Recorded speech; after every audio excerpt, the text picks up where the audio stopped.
Bonjour à tous. Merci de participer à ce nouveau webinaire Gazprom Énergie. Est-ce que quelqu'un peut me confirmer dans le chat qu'on m'entend bien, s'il vous plaît?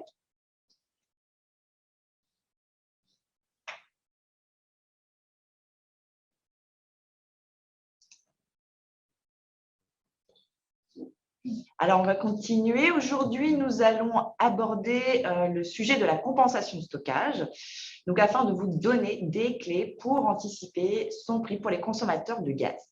Donc, le contexte est un petit peu particulier depuis quelques semaines, vous le savez, voire même quelques mois. Et le stockage, il a une grande influence sur les prix du marché en ce moment, comme on a eu l'occasion de vous l'expliquer le mois passé lors de notre dernier webinaire. Donc, je vais laisser la parole à Nadège Cherkachin et Pierre Sass de l'équipe pricing de Gazprom Énergie. On se retrouve à la fin pour toutes vos questions. N'hésitez pas à les poser dans le chat. Et bien sûr, nous vous enverrons la présentation et le replay dans les 24 heures. N'oubliez pas de couper vos micros. À tout à l'heure. Merci Alix. Bonjour à tous. Alors aujourd'hui, effectivement, on vous présente un sujet intéressant et technique que l'on suit, et d'ailleurs que l'on va suivre de très près dans les semaines à venir. Comment anticiper la compensation stockage en 2022 ? Les conditions de marché actuelles sont complexes et cela ne peut ne pas impacter d'une certaine manière la composante stockage sur la facture des consommateurs de gaz naturel, d'autant plus que cette composante stockage est déterminée via un mécanisme d'enchère qui repose en grande partie sur les conditions de marché. Il nous a donc semblé pertinent d'analyser sous cet angle l'évolution possible de la compensation de stockage et par conséquent du terme tarifaire stockage. Donc on peut passer à la slide suivante. Alors, ce qui est très important aussi pour cette présentation, c'est qu'on va commencer par rappeler la situation actuelle du stockage en Europe pour ensuite analyser la situation en France, les soutirages, les injections du stockage sur la période 2019-2021 et surtout aussi l'évolution de l'écart des prix entre les périodes été-hiver. La deuxième partie de la présentation aura pour but de rappeler le fonctionnement du stockage en France et aussi bien sûr la logique du mécanisme qui détermine le niveau du terme tarifaire stockage chaque année en France. On peut du coup passer à la slide suivante et je passe la parole à mon collègue Pierre Sass. Merci beaucoup Nadège. Bonjour à tous. En effet, nous avons souhaité commencer ce webinaire en présentant la situation des stockages en Europe et en comparant la France par rapport au continent. Et nous avons voulu comparer les deux situations, donc la sortie de l'hiver 2019 et l'entrée de l'hiver dernier, et la sortie de cet hiver et la situation actuelle. Comme vous pouvez le constater sur le graphique de gauche, pratiquement, l'Europe et la France avaient une situation similaire en termes de gaz injecté dans les stockages. Nous sommes sortis de l'hiver 2020 avec un niveau en France autour de 30% et en Europe, donc l'Europe, nous avons repris les données d'Allemagne, l'Autriche, Pays-Bas et Italie avec un niveau satisfaisant. Et donc, les campagnes d'injection de stockage durant l'été 2020 ont permis d'atteindre un niveau satisfaisant pour passer l'hiver 2020. Si on compare avec la situation actuelle, donc la sortie de cet hiver, nous avons eu un recours massif au stockage et donc du coup une sortie d'hiver avec un niveau assez bas en France et en Europe. Quand même, pour la France, nous avons atteint un minimum de 20% et l'Europe autour de 27%. Par contre, la campagne d'injection de stockage en Europe a été très, très, très différente par rapport entre les pays. Si on compare la France, donc nous avons atteint le maximum autour de 94%. L'Italie aussi a atteint un niveau élevé. Par contre, l'Allemagne et l'Autriche ont eu des niveaux assez bas. Donc, la présentation ne va pas rentrer dans le détail des règles de stockage entre les différents pays, mais il y a bien deux règles de stockage. Il n'y a pas une règle uniforme entre les pays membres, puisque si on veut, la France a un mécanisme d'enchère, l'Italie a une activité régulée du stockage, quand l'Allemagne et l'Autriche ont des règles purement de marché. Et donc, ce qui fait que le niveau de gaz au niveau des stockages peut être très différent et donc va donner un peu la tendance sur les prix durant l'hiver. Et bien entendu, si le climat est particulièrement prononcé, un froid prononcé, on pourrait avoir une un soutirage massif et donc du coup avoir quelques tensions durant l'hiver, ce qui pourrait bien entendu influencer les prix de la courbe sur le cours en 2022. Et donc la chose qui va être importante pour pouvoir analyser la compensation stockage pour l'année prochaine, c'est effectivement le contexte actuel sur le marché et l'équilibre entre offre et demande qui vont influencer l'évolution du spread été et hiver en 2022. Si on regarde sur la slide suivante, nous allons pouvoir voir un focus sur le marché français et pouvoir faire une petite rétrospective sur le passé et de pouvoir comparer en termes de température et l'évolution des stockages en France. Donc, c'est pour ça que sur le graphique de droite, vous ne verrez pas une évolution historique, mais la vue entre le 1er janvier et le 14 novembre pour l'année 2019, 2020 et 2021 pour pouvoir constater les différents rythmes de soutirage et d'injection, puisque bien entendu aussi l'injection dépend des niveaux de prix et pratiquement sur les 3 dernières années, l'évolution des prix ont été particulièrement prononcées. Si on regarde un petit peu l'évolution de la consommation de gaz, donc principalement sur le réseau de distribution en France, on constate nettement que le climat joue durant l'hiver, où si la température, on va dire, est relativement basse, les consommations sont particulièrement élevées, dues principalement pour le climat. Et bien entendu, quand il y a un climat de redoux, les consommations sur le réseau de distribution baissent.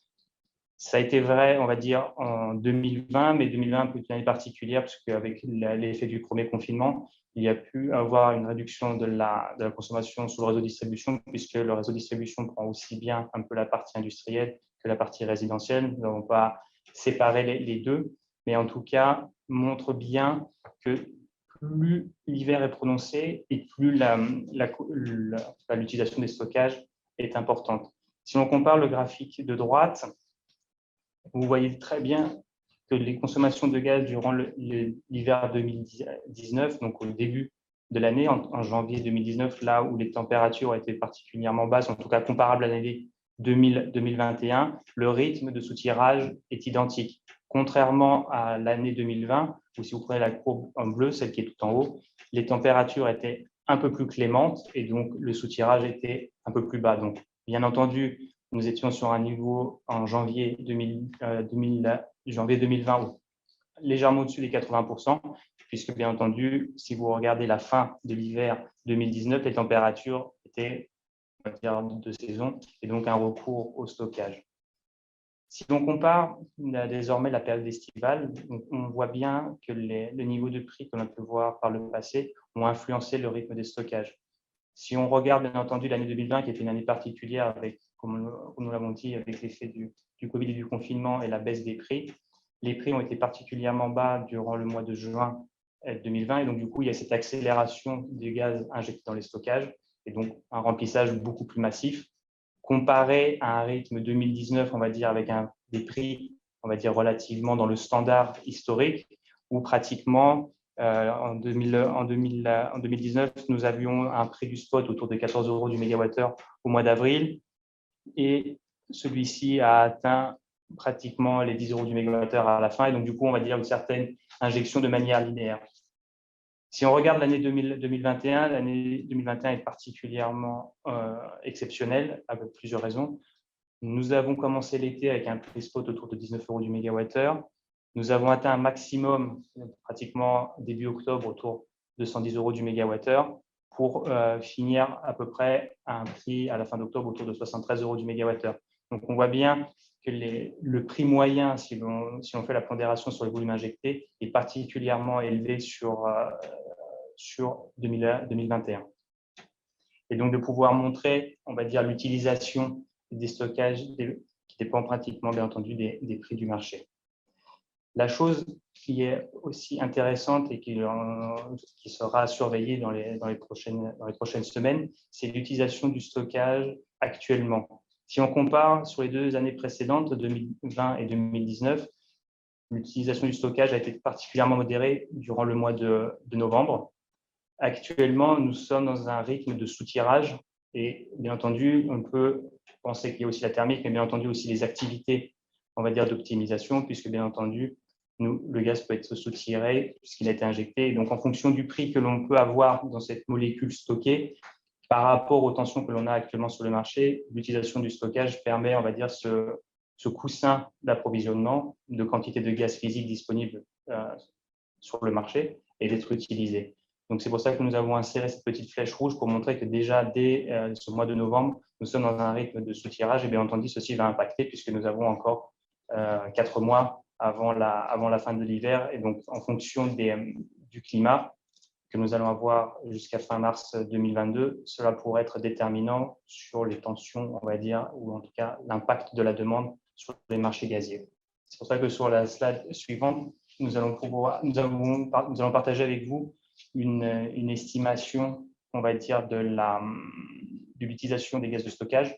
Donc, pratiquement, actuellement, nous sommes sur un rythme autour de un taux de remplissage de 86% de gaz dans les stockages en France. Et donc, en fonction du rythme de sous-tirage, il y a de fortes chances qu'on arrive au mois de mars avec un niveau particulièrement bas, comme nous l'avons pu constater cette année. Bien entendu, les portages de température vont être importants dans cette utilisation et savoir comment nous allons passer l'hiver et comment les prix vont se comporter, bien entendu, pour avoir cette sécurité d'approvisionnement.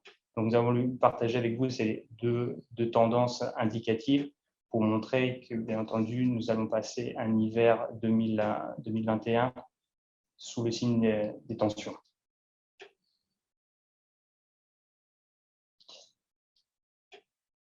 Et pour pouvoir rentrer dans le vif du sujet sur le mécanisme de compensation stockage, nous allons terminer cette présentation sur la partie marché en présentant le différentiel été-hiver.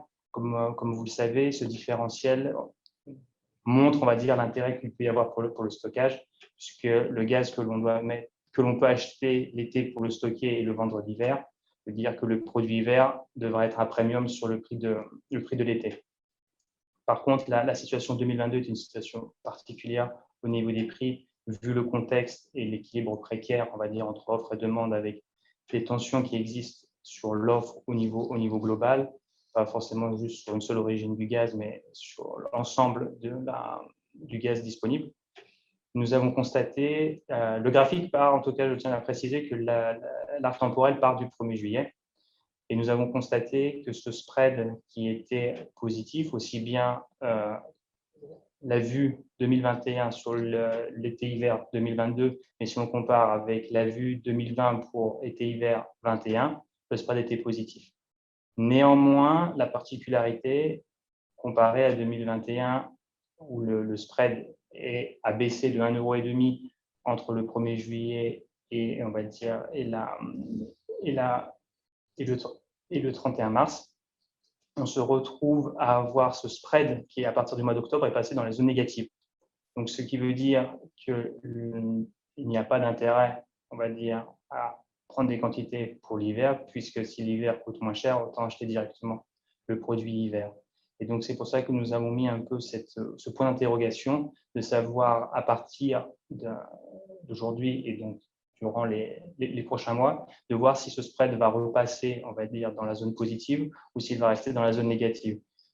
Nous avons indiqué, on va dire, sur la ligne à 0, on va dire le prix de réserve, puisque bien entendu, sur les prix des enchères par rapport au stockage, le prix de réserve est de 0 € du mégawattheure. Et donc, la chose qui sera importante, c'était de pouvoir voir comment le spread va se comporter dans les prochaines semaines. À titre d'information, si on compare à 2020, le spread était pratiquement entre 1 € au minimum et au maximum à 3 € du mégawattheure. Et 2022, la situation est légèrement différente puisque le spread a voyagé entre 0 et 1 € du mégawattheure, on va dire. Et désormais, dans la zone négative, le minimum, l'hiver, se tradait à un discount de 1,5 € du mégawattheure, donc qui est quand même quelque chose d'assez impressionnant. Il s'est réduit, mais en tout cas, avec les annonces, on va dire, de ce début de semaine, le différentiel se maintient autour des 1 € du mégawattheure. Donc, bien entendu, nous allons suivre cette évolution, puisque, bien entendu, cela peut impacter le prix des enchères pour les capacités disponibles. Mais en tout cas, nous avons voulu vous présenter, on va dire, les différents éléments qui contribuent à la formation du prix été-hiver dans le calcul de la compensation de stockage en France, mais aussi de vous montrer un peu les règles différentes qui existent dans les pays européens, puisque vous avez pu constater que le niveau de remplissage est différent, puisque les régulations sont différentes par pays. Il n'y a pas une règle claire pour tous les pays, mais il y a plus ou moins un aspect régulé de l'activité de stockage dans certains pays, comme l'Italie et la France, et d'autres règles beaucoup plus orientées marché, comme l'Autriche et l'Allemagne. Et donc, du coup, ce n'est pas dit qu'il y ait des quantités, on va dire, injectées massivement dans le stockage s'il n'y a pas d'intérêt économique. Donc, je vais vous laisser la parole à Nadège qui va vous présenter la partie compensation stockage et les possibles évolutions du tarif à partir d'avril 2022. Merci Pierre. Merci pour cette première partie. Donc, on va enchaîner sur la deuxième partie qui va concerner le fonctionnement du stockage en France et surtout c'est la logique du mécanisme qui permet de déterminer le niveau du terme tarifaire stockage applicable chaque année. Alors, comme vous le voyez ici sur cette slide, le cadre régulatoire du stockage en France a été réformé en 2018 afin de le rendre plus incitatif via un système d'enchères dans lequel les fournisseurs de gaz naturel et les autres acteurs aussi notamment, sont incités à acheter des capacités de stockage pour anticiper les besoins au moment des pics de consommation. Ce qui est important de retenir, c'est qu'afin de renforcer la fiabilité de ce système, de ce mécanisme, le gouvernement a initié une réforme de l'accès des tiers au stockage. C'est justement cette délibération que vous connaissez tous, l'ETS, qui consiste à ne plus avoir d'obligation de stockage imposée par le gouvernement aux fournisseurs. Donc désormais, les fournisseurs déterminent eux-mêmes le niveau de stock à acquérir pour couvrir les besoins de leurs clients sur l'année. Il y a un autre deuxième point important, c'est que la réforme consiste aussi à commercialiser les capacités de stockage. Donc, cette commercialisation se fait par le biais d'enchères annuelles organisées par deux opérateurs de stockage, donc à savoir Storengy et Terega. Et les conditions de réalisation de ces enchères, le calendrier de commercialisation, le prix de réserve, sont fixés par la Commission de régulation de l'énergie. Et donc, ce qui est important aussi ici de retenir, c'est que dans ce système d'enchères, les revenus des stockeurs, de nos deux opérateurs Storengy et Terega, sont régulés par la Commission de régulation de l'énergie. Et c'est ce qu'on appelle les revenus autorisés des opérateurs de stockage. Donc, ces derniers peuvent toucher une compensation financière si les recettes des enchères ne permettent pas de couvrir les revenus autorisés. Donc, cette compensation financière est financée tout simplement par le terme tarifaire stockage qui est précisé chaque année dans la délibération de la CRE, ce qu'on appelle justement la délibération ETS. Donc, ce terme tarifaire stockage est facturé et payé par les clients. On peut passer à la slide suivante. Ici, sur cette slide, il est important de rappeler que depuis 2018, le système des enchères a permis chaque année de commercialiser 100% des capacités proposées, donc à peu près 128 TWh. Donc chaque année, depuis 2018, le niveau de stock minimum est atteint, donc la sécurité d'approvisionnement est assurée. Ce qui change par contre et fluctue d'année en année, c'est justement ce terme tarifaire stockage. Donc pourquoi cette variation ? Comme évoqué tout au début de la présentation, le mécanisme, donc ce mécanisme d'enchère, repose sur les conditions de marché en grande partie. Donc forcément, ces conditions de marché peuvent être favorables ou moins favorables, et cela a son impact sur les spreads été-hiver. Donc, pour aller un peu plus dans les détails, on voit bien que l'écart de prix entre les deux périodes été-hiver crée une incitation financière à stocker du gaz en été pour mieux le valoriser en hiver, comme ça a été rappelé par mon collègue Pierre. Donc, l'intérêt des participants aux enchères se révèle au travers d'offres de prix plus agressives. Donc, les enchérisseurs proposent ainsi des offres nettement supérieures à la simple différence de prix été-hiver du gaz. Donc forcément, c'est un impact haussier sur les revenus issus des enchères, ce qui permet aussi mécaniquement de diminuer la compensation et donc le terme tarifaire stockage. Alors, ce qui est aussi, comme on peut voir aussi sur la slide, si cet écart se réduit, c'est ce qu'on voit actuellement ces derniers temps, il devient moins intéressant d'acheter des capacités de stockage aux enchères. Donc forcément, il y a une baisse de revenus des enchères et donc, comme expliqué, mécaniquement, la compensation va augmenter et donc le terme tarifaire stockage qui se base justement sur cette compensation, va augmenter lui aussi. Donc c'est pour ça qu'aujourd'hui, certes, ce système d'enchères est très fiable et permet d'assurer la sécurité d'approvisionnement du pays, mais bien évidemment, il dépend fortement des conditions de marché. Et donc c'est très important, et je pense que c'est aussi le but de cette présentation, de montrer que même si la campagne actuelle n'est pas encore terminée, on a quand même des signaux aussi qu'on reçoit du marché qui peuvent aussi nous alerter et peut-être aussi nous montrer quelle serait potentiellement l'évolution de la compensation de stockage qui va s'appliquer au 1er avril 2022. Pardon.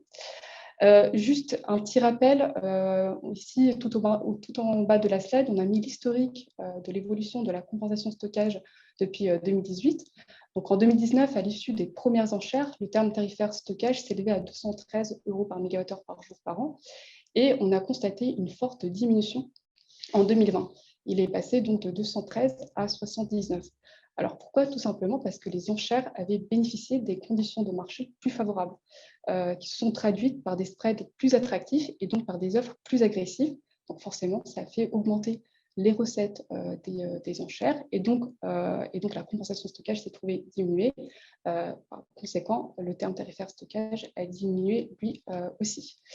Pour l'année de stockage 2020-2021, donc on a vu que c'était un succès et que le prix de vente moyen de la campagne avoisinait les 4 € par mégawattheure. Donc ça aussi, c'est quelque chose qui est important à retenir et à avoir en tête.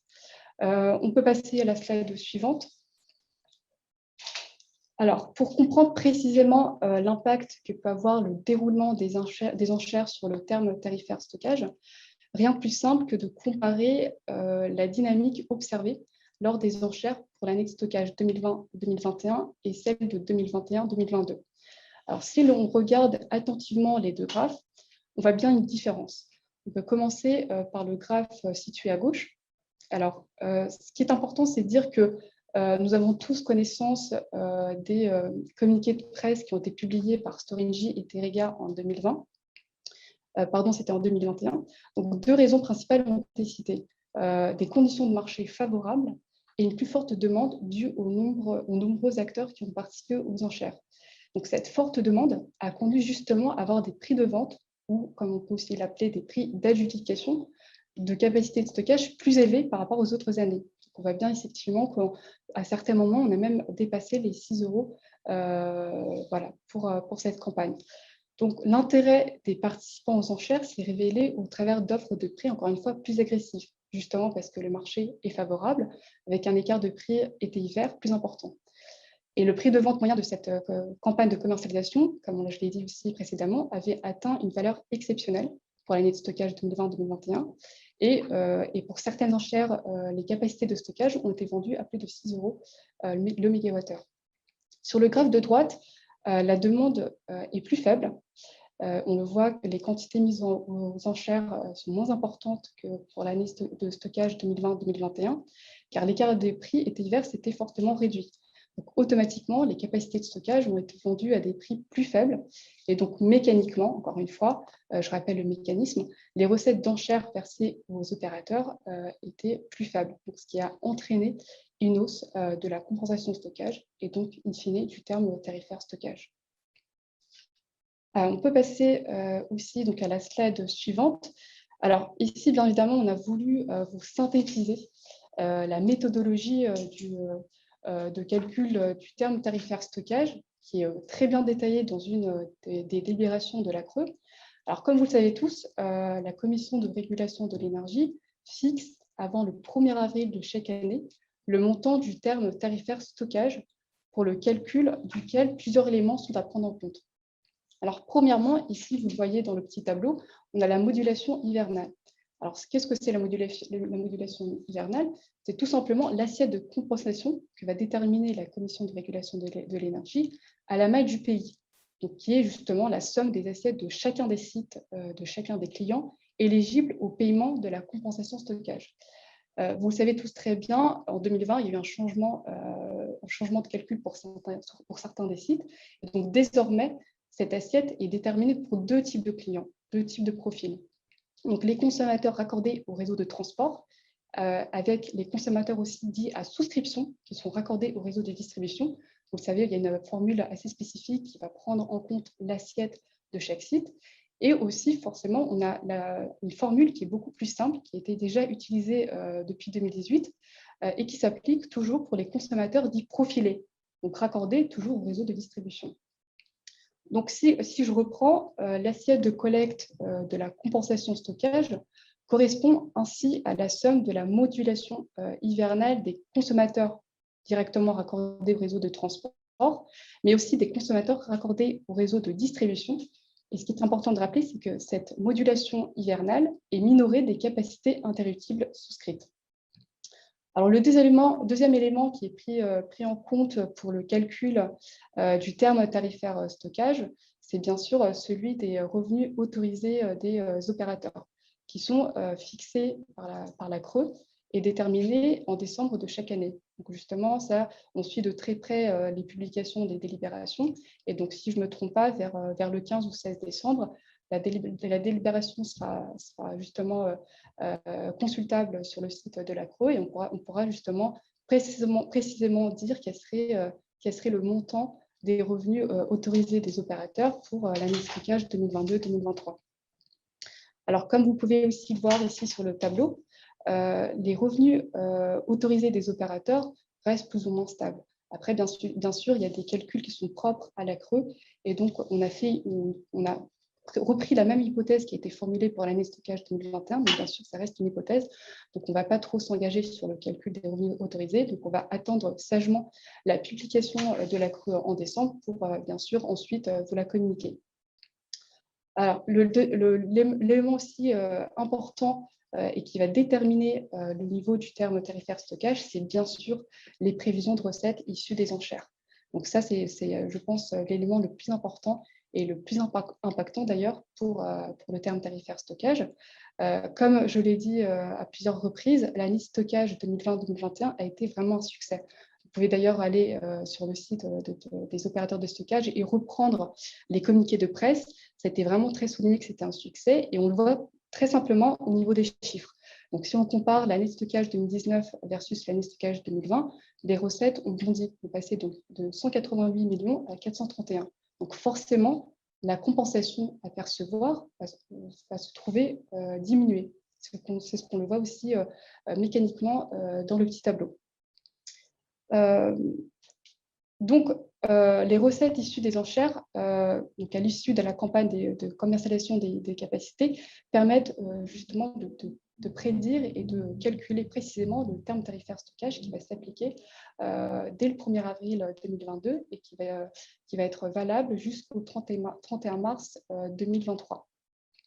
Le dernier élément évidemment à prendre en compte pour le calcul du terme tarifaire stockage, c'est ce fameux montant de la compensation, mais qui, comme vous l'avez déjà bien compris, correspond à la différence entre le revenu autorisé des opérateurs pour l'année considérée et les prévisions de recettes issues des enchères. Donc forcément, si on a plus de recettes, la compensation va diminuer et donc ça va entraîner une diminution du terme tarifaire stockage. Donc cette différence, qu'elle soit positive ou négative, est primordiale et elle est aussi déterminante pour le niveau du terme tarifaire stockage. Alors ce dernier, donc on le voit ici en orange, correspond au rapport entre le montant de la compensation à percevoir par les opérateurs de stockage et l'assiette de compensation justement qui est déterminée par la Commission de régulation de l'énergie. Juste une petite précision, le calcul du terme tarifaire stockage est effectué en prenant en compte, donc, comme je l'ai dit, le montant de la compensation à percevoir du 1er avril 2022 au 31 décembre 2022. Donc, il convient de retenir pour le calcul du terme tarifaire stockage 9/12e de ce niveau. Donc, c'est pour ça qu'on l'a aussi précisé au niveau de la formule. Alors, pour résumer, bien sûr, pour connaître précisément le terme tarifaire de stockage qui s'appliquera au 1er avril 2022, il faudra attendre bien évidemment l'issue de la dernière campagne d'enchères qui est actuellement en cours. Mais néanmoins, à ce stade, il est possible déjà d'entrevoir une tendance concernant le prix moyen pondéré des capacités des enchères, qui reste quand même à l'heure actuelle inférieur à celui de la campagne précédente. Donc, nous en saurons plus bien évidemment sur l'évolution du spread dans les semaines à venir. Et bien sûr, nous ne manquerons pas d'en informer nos clients concernés par le paiement du stockage. Mais si on peut aussi résumer l'année stockage 2022-2023, donc une évolution est très certainement à la hausse. Donc le prix actuellement, comme je l'ai dit, de vente est en baisse par rapport à l'année stockage 2021-2022. Donc on s'attend quand même à une hausse du terme tarifaire stockage qui va s'appliquer au 1er avril 2022. Alors, pour conclure, je rappelle que, comme l'année dernière, on va vous faire suivre notre guide, donc avec les étapes pour mener à bien la campagne de souscription des contrats d'interruptibilité de GRT Gaz et GRDF, pour ceux qui souhaitent bénéficier d'une exemption partielle du paiement de la compensation stockage. Et ce qui est aussi important de rappeler, c'est qu'en février, on essaie aussi d'estimer l'impact de la hausse de la compensation stockage sur l'abonnement. Donc un fichier Excel reprenant les formules de la Creux et les formules de GRT Gaz et GRDF sera communiqué à nos clients pour justement estimer et essayer d'anticiper cette hausse. Donc, on pourra peut-être, voilà, on peut passer à la slide suivante. Donc, on a fait un bilan très rapide voilà, de cette campagne. Comme je l'ai souligné, cette campagne est toujours en cours. Mais ce qui est important, c'est de pouvoir suivre ces signaux qui sont importants pour voir si l'évolution sera à la hausse ou à la baisse. Donc, bien évidemment, on va vous faire suivre, comme je viens de le dire, le guide qui va vous permettre de suivre les étapes de GRT Gaz et GRDF pour souscrire des contrats d'interruptibilité si jamais vous le souhaitez. Mais bien évidemment, aussi, on est là pour répondre à vos questions. Donc, on a réservé un peu de temps pour y répondre. Merci Nadège et merci Pierre pour toutes ces explications. Avant de regarder les questions, en fait, on va vous laisser un petit peu de temps pour les rédiger dans le chat. Je vais vous inviter à regarder ces quelques articles que nous avons publiés sur notre blog, le magazine, que vous connaissez déjà certainement. Je vais mettre les liens dans le chat. On a un premier article sur la compensation stockage pour les sites transport.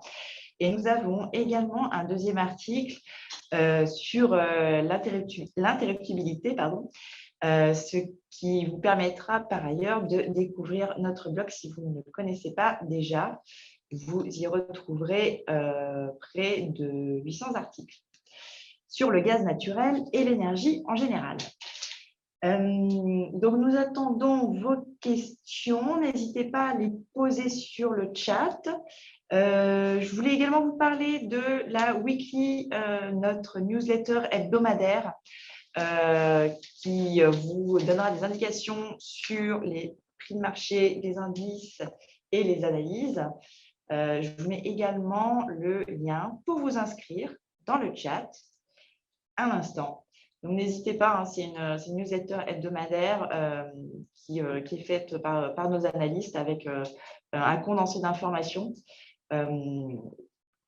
Je suis en train de regarder sur le chat. On a une première question. Puisque le spread été-hiver est négatif, pourquoi est-ce qu'il y a tout de même des demandes de stockage? Comment c'est joué? Alors, pour poser les choses franchement sur la table, en France, il y a le mécanisme du filet de sécurité. Donc, imaginons que les demandes de stockage ne sont pas faites. Pour la sécurité d'approvisionnement, il se peut que le filet de sécurité s'applique et donc, du coup, il y a un prix défini qui s'appliquerait à tout le monde. Ça veut dire que ce prix qui est appliqué à chacun des fournisseurs sera appliqué aux clients. Donc, pour la sécurité, on va dire, de l'approvisionnement, et bien entendu, comme vous avez vu, le spread, c'est-à-dire que les enchères se font au fil du temps et que le spread évolue, bien entendu, c'est l'appétit qu'il y a pour chacun des fournisseurs à prendre plus ou moins du stockage pour pouvoir, on va dire, sécuriser son portefeuille et de pouvoir avoir un peu cette source de flexibilité puisque le gaz en stockage permet, on va dire, une utilisation réduite du marché. Mais en tout cas, sur le mécanisme en France, il y a, on va dire, ce filet de sécurité comme recours. Et donc, pour éviter l'activation du filet de sécurité, il y a tout intérêt à utiliser du stockage. Donc, bien entendu, comme vous l'a expliqué Nadège, en fonction du spread qu'il y a entre l'électrolyte et l'hiver, l'appétit peut être plus ou moins grand pour les capacités de stockage disponibles, mais en tout cas, il y a cet équilibre à prendre en compte entre filet de sécurité et l'intérêt de sécuriser l'approvisionnement pour l'hiver. Donc, comme il y a toujours une gestion en bon père de famille, on va dire, pour l'approvisionnement et pour éviter d'avoir cette application stricte d'une compensation pour la sécurité de l'approvisionnement, il y a un fort intérêt de pouvoir avoir recours à ces capacités d'enchères pour, on va dire, tranquilliser aussi bien les fournisseurs que les clients qu'il n'y aura pas un coût supplémentaire dans la facture. Et pour compléter, j'aimerais compléter. Donc, cette campagne aujourd'hui actuellement a un prix de réserve qui est nul. Et dit autrement, les opérateurs de stockage ne peuvent pas refuser la vente de leur capacité de stockage si le prix ne leur convient pas. Donc forcément, au vu des conditions de marché, les fournisseurs vont acheter des capacités de stockage à des prix inférieurs par rapport aux années précédentes. Et ce prix de réserve qui actuellement est nul, justement, permet d'assurer que la vente se passera, quoi qu'il arrive, même si ce prix potentiellement ne convient pas aux opérateurs de stockage, donc à savoir Storengy et Terega. Et ça, on l'a vu déjà. Je crois qu'en novembre, on a eu déjà 2 enchères qui se sont déroulées. Et le prix de réserve qui est lié à ces enchères est actuellement nul. Donc, ça montre effectivement que la situation a quelque peu changé depuis la dernière campagne de 2021. Merci à tous les deux et merci pour cette question super pertinente. Voilà, on a plein de questions qui arrivent. Alors, on a notre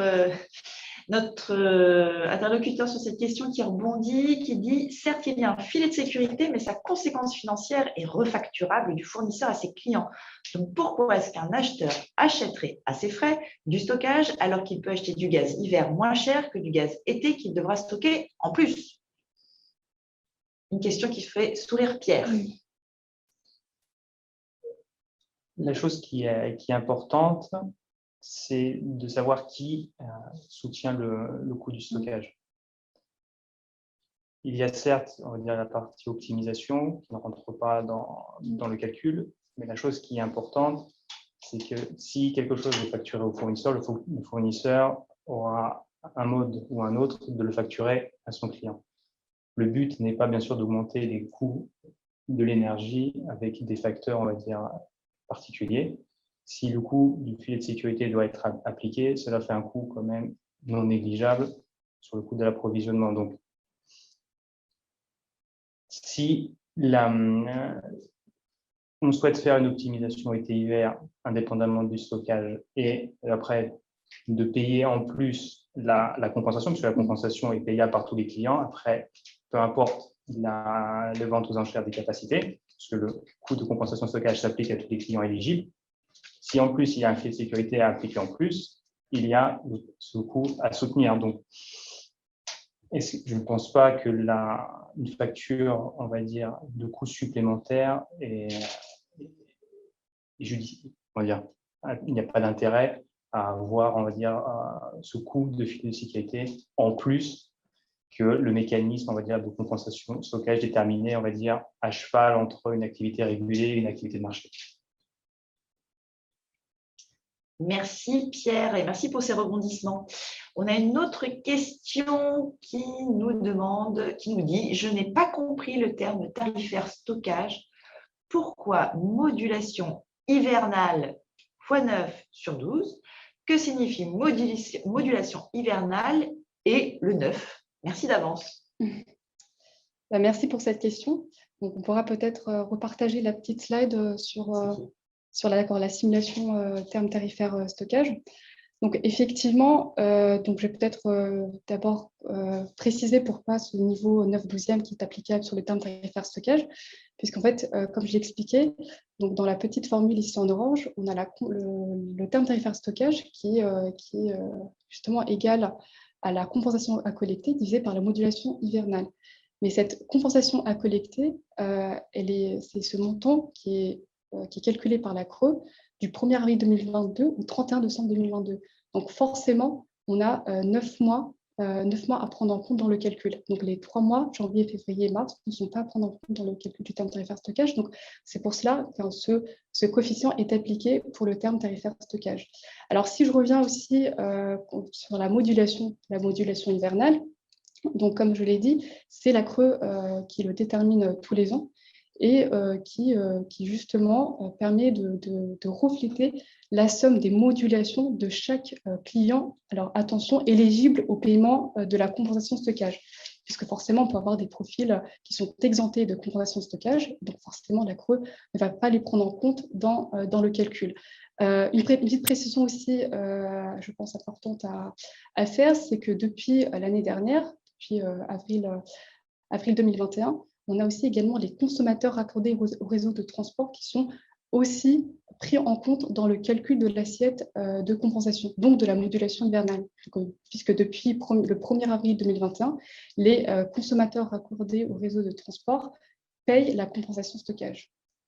Donc, c'est pour cela que pour les sites raccordés au réseau de distribution, les sites à souscription, donc à savoir les sites T4, les TP, vont avoir dans leur formule cette assiette, ce qu'on appelle aussi la modulation.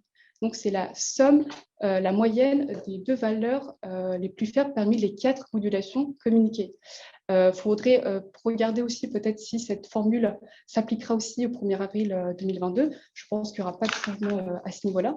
Mais ce qui est important, c'est de retenir, c'est que oui, depuis le 1er avril 2021, on a les consommateurs raccordés au réseau de transport qui payent la compensation stockage, donc sont inclus dans le calcul et l'estimation de l'assiette de compensation à la maille du pays.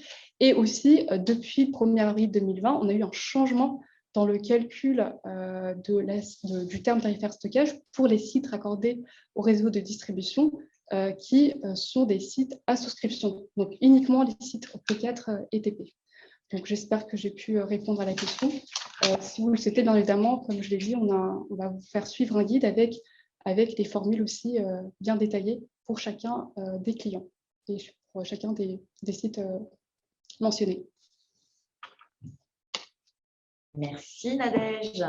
Une autre question, est-ce qu'on peut concrètement optimiser son tarif de compensation stockage? Alors, je laisserai après Pierre effectivement vas-y. préciser. On peut dire qu'il y a 2 leviers. Donc, le premier, bien sûr, c'est de pouvoir souscrire potentiellement à des contrats d'interruptibilité qui permettra justement de diminuer partiellement le paiement de cette compensation stockage qui, je le rappelle, est intégrée dans le calcul de l'abonnement. Donc, forcément, en faisant réduire l'abonnement, vous avez la possibilité de payer moins de coûts tous les mois. Et la deuxième option serait plus pour les sites à souscription, donc les sites T4, TP, transport, c'est de pouvoir aussi potentiellement faire une optimisation de CIGA. Bon, c'est un levier un peu d'ailleurs on applique aussi pour certains de nos clients si on voit qu'il y a une optimisation à faire, qui permet d'emblée de réduire forcément, d'optimiser l'abonnement et donc forcément de payer moins de coûts tous les mois. Donc forcément, le client en ressort gagnant. Merci encore Nadège. Pour le moment, on n'a plus de questions. Je vous rappelle que ce sujet très technique, vous en conviendrez, vous pourrez le retrouver par mail d'ici 24 heures. Vous aurez les slides et vous aurez également le replay pour vous expliquer les slides. Un dernier petit tour sur le chat pour voir si vous avez des dernières questions. C'est la dernière ligne droite avant que nous vous laissions jusqu'au mois prochain pour notre prochain webinaire. Donc, pas d'autres questions. Donc, pour rappel, nous vous avons mis dans le chat des articles vers notre blog, le magazine, sur l'interruptibilité notamment et sur la compensation stockage pour les transports. Vous aurez le replay d'ici demain avec les slides, bien sûr. Et vous n'hésitez pas à nous poser vos questions par retour d'email. Vous reprenez l'invitation du webinaire et vous pouvez faire répondre et poser votre question. C'est moi qui ai le plaisir de recevoir vos questions et je les transmettrai à Nadège et à Pierre qui vous feront un grand plaisir de répondre. Merci à vous pour votre participation. Merci pour vos petits mots dans le chat. Et on vous dit au mois prochain. Merci Nadège, merci Pierre. Merci à vous. Merci à tous. Au revoir.